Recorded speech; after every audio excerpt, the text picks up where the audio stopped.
Hello, hello again. I'm just gonna troll a little bit. Live public comment. We have one member of the public here. Welcome to the podium. Please state your name and your address for the record, and you have 3 minutes. My name is Robert Johnson. I own a property at 24 Valley Green Park.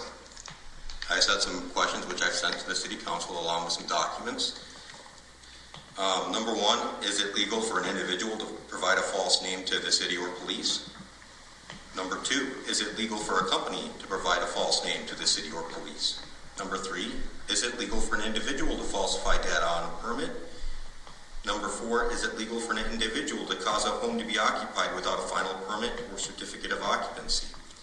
Sorry, that's number four. Number five, can it be assumed that the city treats all permits the same? And under that also, are other permits never finalized but allowed to continue and be occupied?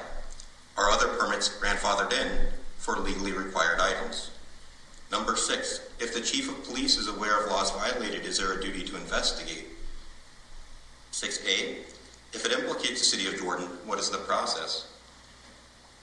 Number seven, how can the city not enforce codes on permits in the past in the floodplain in Valley Green for locations in the floodplain?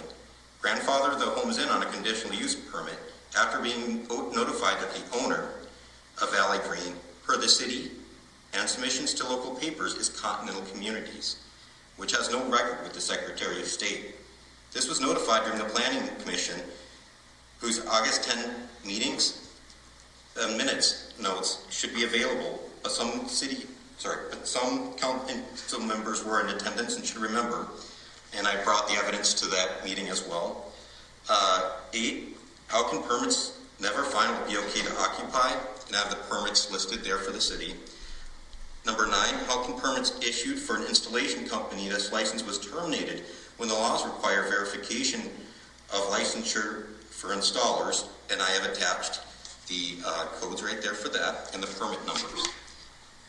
And attached are the paperwork that shows what I'm talking about. That is the affidavit of Sherry Saxon, the letter of response from Senator Klobuchar, M3 Structures doing M3 Structure Services doing business as Right-Way Mobile Home Services, license termination, and I have that in here along with the article.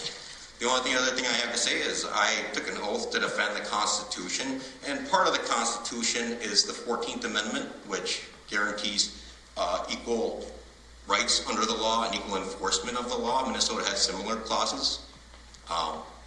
That's it. Thank you, Mr. Johnson. Any other members of the public wish to address the council? And that, my fellows, is how to be a troll.